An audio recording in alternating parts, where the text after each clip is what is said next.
안녕하십니까. 저는 미싱 박사로 활동을 하고 있는 윤태용이라고 하는 사람입니다. 오늘 수리하고 있는 이 기계, 강원특별자치도 철원군 금남면 곰배산 일길에서 보내주신 라이온 미싱에서 판매한 일본 자누마회사의 제품이에요. JF1012라는 이런 제봉들이 되겠습니다.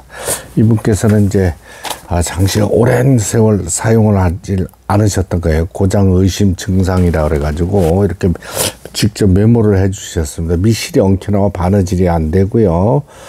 바늘에 실이 빠지고요. 밑실 북에 실을 감을 때 폴리를 요 바깥쪽으로 당기면 바늘이 올라갔다 내려왔다 움직이지 않는 걸로 알고 있는데 움직인다 그랬고, 그 다음에 바닥 고무가 없다 그랬고, 그 다음에 요 부속통이 이렇게 불에 탔어요. 그래서 이거를 교환했으면 좋겠다고 했습니다.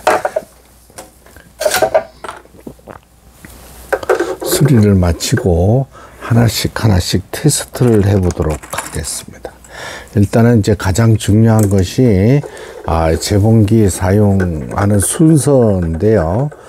북실감기 장치가 정상적으로 이제 작동되지 못하였다 그래가지고 요 폴리를 넣으면 이제 바늘이 움직이죠.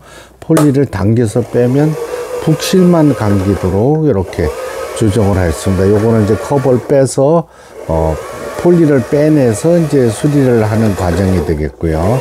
이제 수리를 마치면 요게 바늘은 움직이지 않고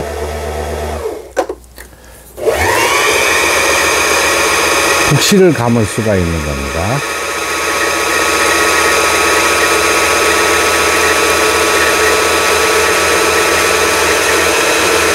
북실을 이제 다 감았어요. 좌측으로 밀어주고, 그 다음에 감아진 북실을 북집에 넣게 되겠습니다. 이런 식으로 넣는 거죠. 여기 이제 지저분한 부분들, 안쪽에 들어가 있는 부분은 가위로다가 이렇게 커트를 해 주시면 좋습니다. 이 부분이 이렇게 잘라주면 되는 거예요. 다음에 이런 방향으로 넣고 북집에 이렇게 끼워주죠. 요걸 북집이라 합니다. 다음에 요 홈 속에 넣어줘요. 이렇게 이제 북집에 북토리를 넣었습니다. 그렇죠? 다음에 위에 실을 끼워줘야 되겠죠.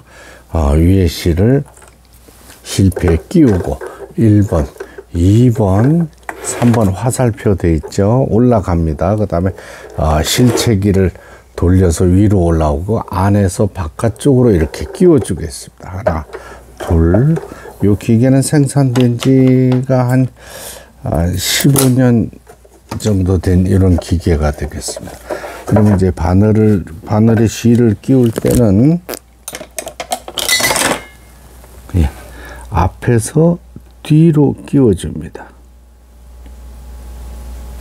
이렇게 아주 오래된 기계이기 때문에 자동 실 끼우기 장치는 없어요. 손으로 끼워줘야 되기 때문에 보시는 것처럼 앞에서 뒤로 이렇게 해주고, 그 다음에 왼손으로는 실을 붙잡고 밑에 실을 끌어올립니다. 수리가 잘 된 기계는 단 한 번에 올라오죠.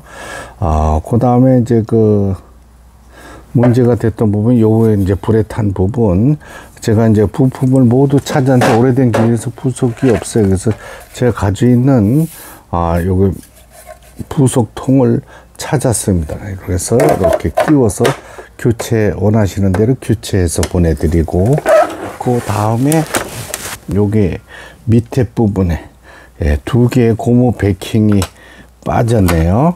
이렇게 요게 왜냐면 기계의 흔들림을 방지하는 패킹이기 때문에 이게 별거 아닌 것 같아도 굉장히 중요합니다. 이 2개를 또 교체해 넣었어요. 다음에 옷감을 넣고 박음질을 해 보도록 하겠습니다.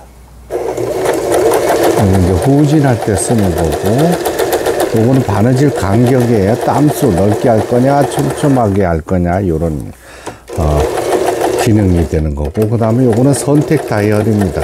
지그재그 시, 그 다음에 누빔 바느질, 세발뜨기 바느질, 이런 식으로 돌려가면서 맞추시면 되는 거고, 여기서 이제 1, 2, 3, 4를 지나서 SS에다 놓으면 특수한 바느질이 나오겠습니다.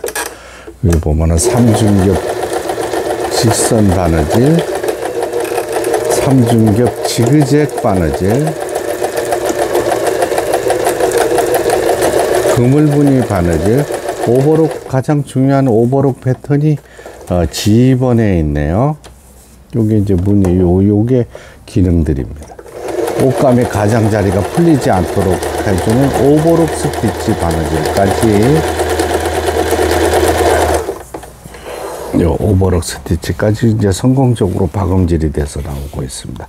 아래실 위실 장력도 잘 맞고 있고, 오래된 기계에서 이 부속통이라 그러죠. 후리함의 부속통, 여기 탄 부분도 모두 교체를 완료했습니다. 이제 내일 발송되어지는 라이오미싱을 판매한 1012라는 제품 수리를 마치고 박음질하는 영상이었습니다.